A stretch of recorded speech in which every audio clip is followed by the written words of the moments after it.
அந்த major grey எத்தகைய சாமர்த்தியசாலியாக இருந்தால் என்ன? அவனை முறியடிக்கும் ஆற்றல் பெற்றவர்கள் மருது சகோதரர்கள் என்பதை விரைவில் அவன் புரிந்து கொள்வான்.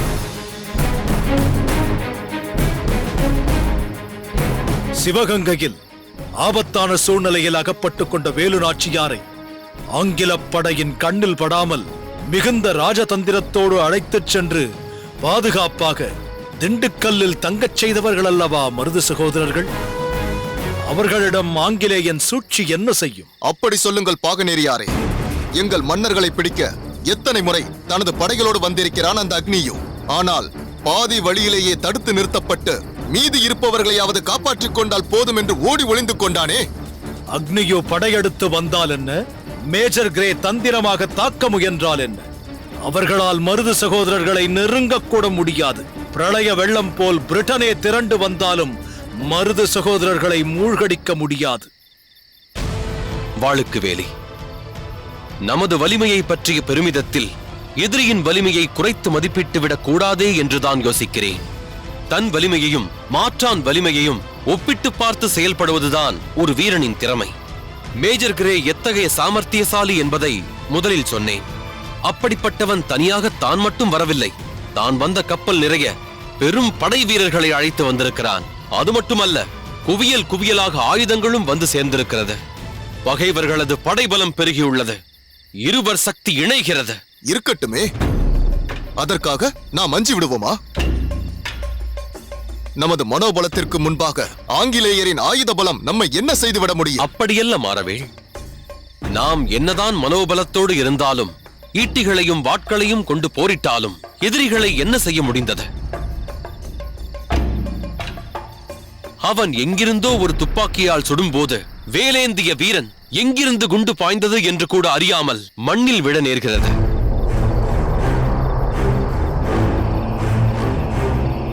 பல நாட்கள் பாடுபட்டு கட்டிய கோட்டையை சில பீரங்கிகளை கொண்டு அவன் தகர்த்து விழச் செய்யும் போது அதை தடுக்க முடியாமல் தப்பித்து ஓடும் நிலைதானே ஏற்பட்டுக் கொண்டிருக்கிறது. உண்மைதான்.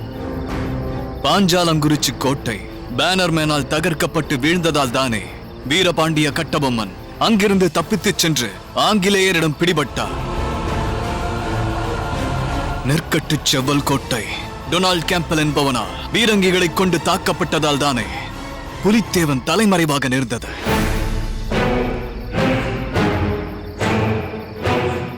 ஓடாநில கோட்டை எவ்வளவு பலம் வாய்ந்ததாக இருந்தாலும் சின்னமலை அங்கிருந்து வெளியேற வேண்டிய நிலைமை வந்தது எதனால்? பீரங்கி படையோடு மேக்ஸ்வெல் வருகிறான் என்பதால் தானே. சின்ன மருதுவின் கருத்தை நானும் ஏற்கிறேன். அதனால் நமக்கு ஆயுத பலமும் அவசியம்தான். வேல், வாள், ஈட்டி, வில்லம்புகள் என்று எவ்வளவு வேண்டுமானாலும் நம்மால் உருவாக்கிட முடியும். ஆனால் துப்பாக்கிகளையோ பீரங்கிகளையோ நம்மால் எப்படி தயாரிக்க முடியும்? அதை தயாரிக்கும் ஆற்றல் படைத்த ஒருவர் நம்மிடம் இருக்கிறார். அவரை பயன்படுத்தி நிச்சயம் நம்மாலும் ஆங்கிலேயரைப் போல் துப்பாக்கிகளை உருவாக்க முடியும். என்ன சொல்கிறாய் வாளுக்கு வேலி? அத்தகைய ஆற்றல் படைத்த ஒருவர் நம்மோடு இருக்கிறாரா? ஆமாம். அது யார்? தாங்கள் என்னிடம் ஒருவரை பற்றி சொல்லி அவரை சந்திக்கும்படி அனுப்பி வைத்தீர்களே, கோபால நாயகன். அவர்தான் அத்தகைய ஆற்றல் படைத்தவர். அவர் நினைத்தால் துப்பாக்கிகளை உருவாக்க முடியும். அவர் பாசறைகளை அமைத்து படை வீரர்களை உருவாக்குபவர்தானே? நாம் கேட்கும் நவீன ஆயுதங்களையும் உருவாக்கும் திறன் அவருக்கு உண்டு. இவ்வளவு உறுதியாக எப்படி கூறுகிறாய் வாளுக்கு வேலி? காரணம் இருக்கிறது. நான் முதலாக அவரை சந்தித்து உரையாடிய போது அவர் அறையில் வழக்கமாக இருக்கக்கூடிய சில பொருட்கள் தான் இருந்தன. இயல்பாக எல்லோருடைய அறைகளும் எப்படி இருக்குமோ அப்படித்தான் இருந்தது. எந்த மாற்றமும் எனக்கு தெரியவில்லை. பாகநேரியாரே, கோபால நாயக்கரை பற்றி சொல்கிறேன் என்று அவருடைய அறை எப்படி இருந்தது என்று வர்ணித்துக் கொண்டிருக்கிறீர்களே. வர்ணனையுடன் விவரமும் அடங்கி இருக்கிறது. பொறுமையாக கேளுங்கள். அங்கு அவரோடு அமர்ந்து பேசிக் கொண்டிருக்கும் நேரத்தில் ஒருவன் துப்பாக்கியோடு உள்ளே நுழைந்து விட்டான்.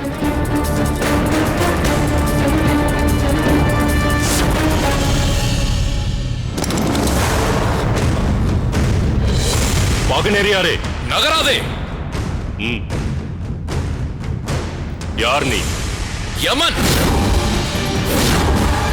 உன்னை அழிக்க பிறந்த யமன். யமன் கையில் பாசக்கயிறு வைத்திருப்பான் என்று கதைகளில் கேட்டிருக்கிறேன். ஆனால் நீ வெள்ளையனின் துப்பாக்கியை வைத்திருக்கிறாயே. நாளை இந்த நாட்டை ஆளப் போவது வெள்ளையர்கள் தானே. அதனால் இனி அவர்களை பின்பற்றுவதுதானே நல்லது.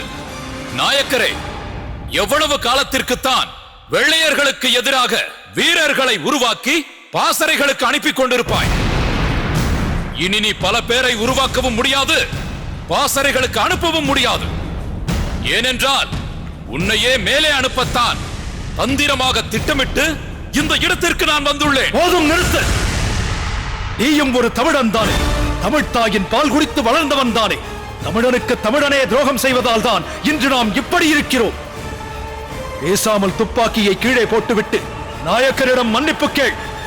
பாகநேரியாரே, ஒழுங்கு மரியாதையாக இங்கிருந்து ஓடிவிடு.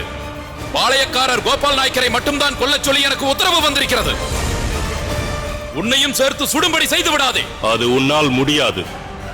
ஏன் முடியாது? பாளையக்காரரையும் அம்பலக்காரரையும் சேர்த்தே கொள்கிறேன்.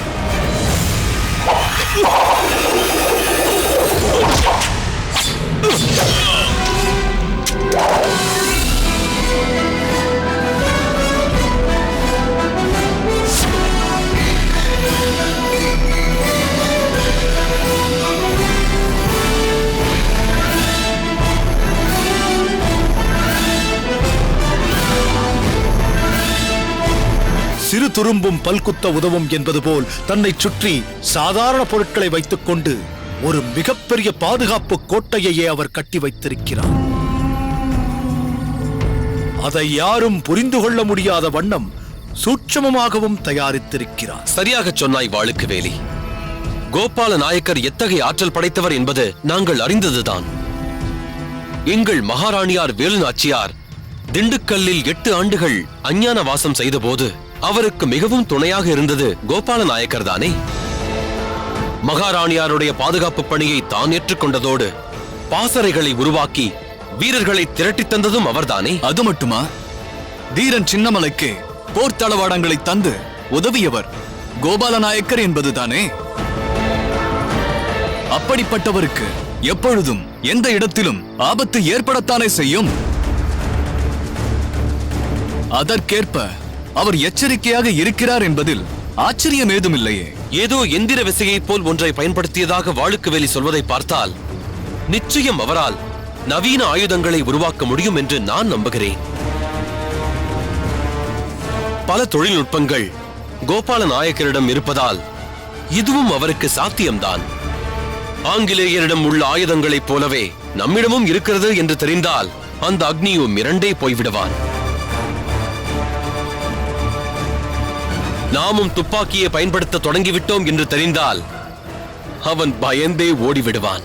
கோபால நாயக்கரால் நிச்சயம் துப்பாக்கியை உருவாக்க முடியும் மன்னவா.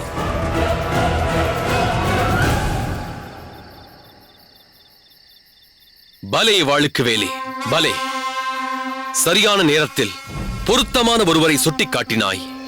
நீ நமது படைகளை பெருக்குவதை பற்றி ஆலோசனை சொல்வது பெரிதல்ல. இத்தகைய ஆற்றல் படைத்த ஒருவர் நம்முடனேயே இருக்கிறார் என்பதை கண்டறிந்து சொல்கிறாயே, இதுதான் பெரிது. துப்பாக்கிகளை பயன்படுத்துவது எப்படி, குறிப்பார்த்து சுடுவது எப்படி என்பதை நமது வீரர்கள் எப்படி அறிவார்கள்?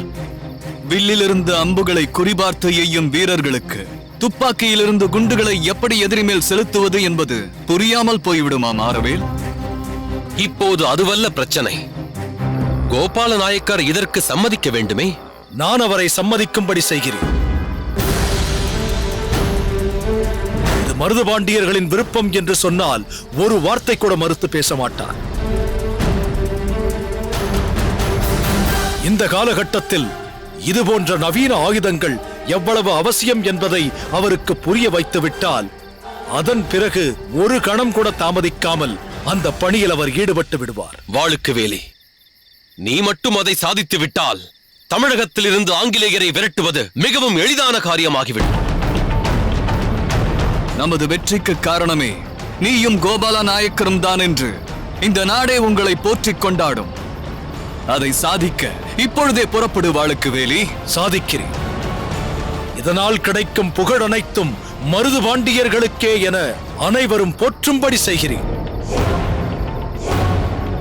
வருகிறேன்.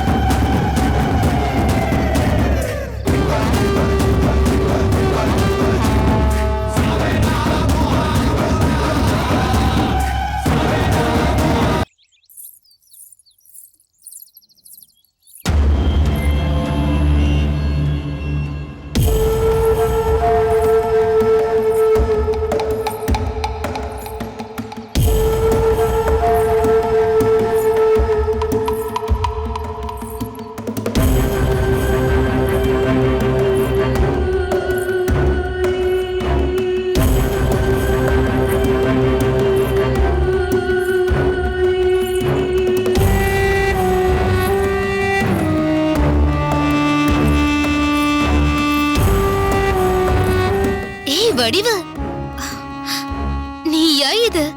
என் கண்களை என்னாலே நம்ப முடியவில்லையே. அலங்கரிக்கப்பட்ட அழகு ரதம் அசைந்து அசைந்து வருவதைப் போல் இத்தனை அலங்காரத்துடன் ஒருவர் வருவதை கண்டதும் யாரோ ஜமீன்தாரணி வருகிறார்கள் என்றல்லவா நினைத்தேன். என்ன ஜமீன்தாரணியா? அம்பலக்காரணி என்று சொல்லடி. அம்பலக்காரியா? என்னடி சொல்கிறாய்?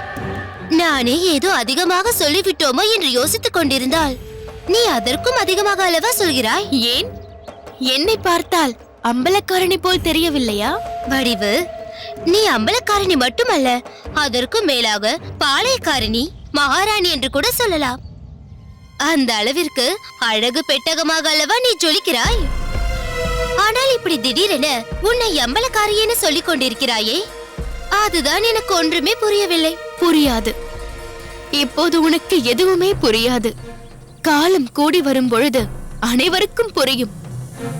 அப்போது இந்த வடிவை காண நீ ஓடோடி வருவாய்.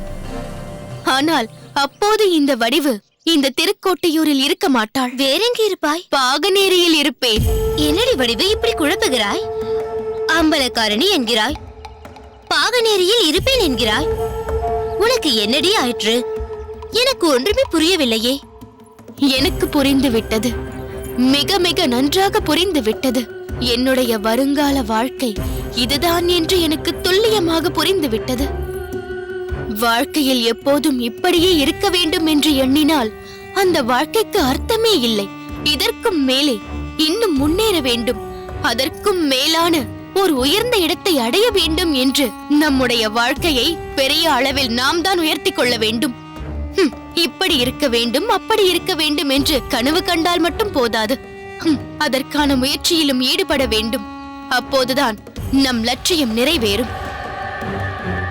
அதை விட்டுவிட்டு எனக்கு இந்த வாழ்க்கையே போதும், இதைக் கொண்டே நான் சிறப்பாக வாழ்வேன் என்று ஒரு வட்டத்துக்குள்ளேயே வாழ்ந்து கொண்டிருந்தால் இருக்கும் இடம் தெரியாமல் இப்படியே இருந்துவிட்டு போக வேண்டியதுதான். வடிவு, நிச்சயமாக சொல்கிறேன், நீ சொல்வது எதுவும் சத்தியமாக எனக்கு புரியவில்லை.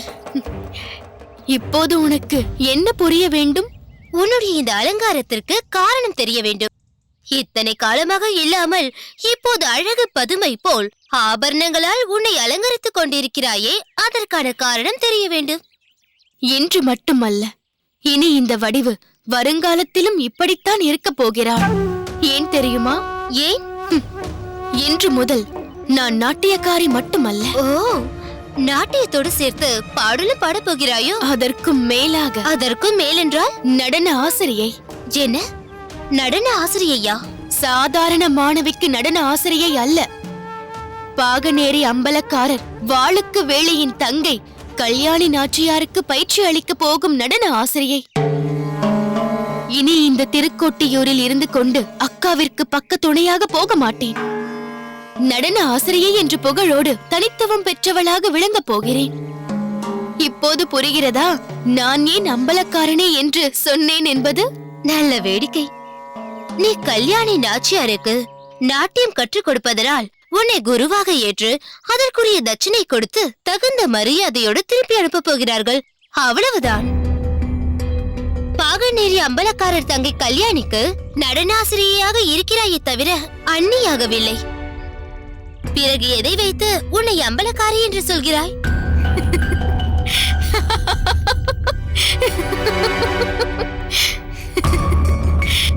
என்னடி சிரிக்கிறாய்? பிறகு இந்த வடிவாம்பாளின் அழகை கண்டு இந்த திருக்கோட்டையூரில் எத்தனை பேர் என் பின்னால் சுற்றி இருக்கிறார்கள் என்பது உனக்கு தெரியாதா? ஏன் தெரியாது? ஜமீன்தார்கள் முதலாக செல்வ சீமான்களாக இருக்கக்கூடிய அத்தனை வாலிபர்களும் உன் பின்னால் தானே சுற்றித் திரிவார்கள். உன் கடைக்கண் பார்வையை காட்ட மாட்டாயா என்று ஏங்கி தவிப்பார்களே. உன் அக்கா சுந்தரியின் நாட்டியத்தை கண்டு வசியப்படாதவர்களே இல்லை என்பதை போல் உன்னுடைய வசீகரத்தை கண்டு வசியப்படாதவர்களே கிடையாதே.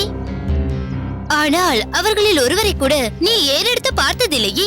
இந்த தருணத்திற்காக தானடி இது நாள் வரை நான் காத்திருந்தேன். எதற்காக? நான் கல்யாணி நாச்சியாருக்கு நாட்டியம் கற்றுக் கொடுப்பதற்காக மட்டும் போகவில்லை. பிறகு பாகநேரி அம்பலக்காரர் வாளுக்கு வேலியிடம் என் காதல் வலையை வீசப் போகிறேன். வடிவு, நீ நினைப்பதைப் போல் அந்த பாகநேரி அம்பலக்காரரை வளைப்பது அவ்வளவு எளிதல்ல. ஏன்? அந்த பாகநேரி அம்பலக்காரர் வாளுக்கு வெளியை பற்றி நான் நிறையவே கேள்விப்பட்டிருக்கிறேன். என்ன கேள்விப்பட்டிருக்கிறார்? அவர் சரசத்துக்கு மயங்கக்கூடியவர் இல்லையாம். நாட்டின் நலனிற்காகவே நாள்தோறும் போராடி கொண்டிருப்பவராம். அப்படிப்பட்ட ஒருவர் உன் காதல் வழியில் விழுவதென்பது வெள்ளையருக்கும் இங்குள்ள தமிழருக்கும் நடக்கும் போராட்டம் போல்தான். வெள்ளையருக்கும் தமிழருக்கும் நடக்கும் போராட்டத்தில் யார் வெற்றி பெறுவார்கள் என்பது எனக்கு தெரியாது. ஆனால் தனது லட்சிய போரில் இந்த வடிவு நிச்சயம் வெற்றி பெறுவாள். அதில் எந்த சந்தேகமும் இல்லை. ஆனால் எனக்கு ஒரு சந்தேகம். என்னடி அது? ஆசைப்படுவதுதான் படுகிறாய், அது என்ன அம்பலக்காரணியாக வேண்டும் என்று நினைக்கிறாய்? ஒரு பாளையக்காரணியாக, இல்லை அதற்கு மேலாக மகாராணியாக வேண்டும் என்று ஆசைப்படலாமே. என்னை மணந்து கொள்ள போகிறவனுக்கு வெறும் அதிகாரமும் அந்தஸ்தும் மட்டும் இருந்தால் போதாது. வேறென்ன இருக்க வேண்டும்? அவன் சிறந்த வீரனாகவும் பேரழகனாகவும் இருக்க வேண்டும். நான் ஆசைப்படும் அத்தனையும் அந்த பாகநேரி அம்பலக்காரனிடம் முழுமையாக இருக்கிறது. அந்த வாளுக்கு வேலியின் மீது நீண்ட நாட்களாகவே எனக்கு ஒரு மோகம், தாகம். அவனுடைய ஆசை காதலியாக நான் ஆகிவிடுவதன் மூலம் வாட்கோட்டை நாடு எனப்படும் பாகநேரி நாட்டில் எனக்கு ஒரு தனி அந்தஸ்து, அதிகாரம், செல்வாக்கு அனைத்தும் கிடைக்கும். அந்த ஆண் அழகனை பார்த்த மறுகணமே என் பெண்மையை அவனிடம் நான் பறிகொடுத்தேன். வடிவு, நீ என்னடி சொல்கிறாய்? உண்மையில் பார்த்தால் பாகநேரி நாட்டிற்கு போக வேண்டியது என் அக்காள் சுந்தரிதான். ஆனால் அவளுடைய துரதிர்ஷ்டம், அவள் அதை மறுத்துவிட்டாள். என்னுடைய அதிர்ஷ்டம், நான் பாகநேரிக்கு போகப் போகிறேன். எனக்கு கிடைத்த இந்த அரிய சந்தர்ப்பத்தை அவ்வளவு விரைவில் விட்டு விடுவேனா? வெகு விரைவில் அந்த வாளுக்கு வேலியின் கரத்தை பற்றியபடி ஒரு அம்பலக்காரணியாகி நாட்டில் வலம் வருகிறேனா இல்லையா என்பதை பொறுத்திருந்து பார்.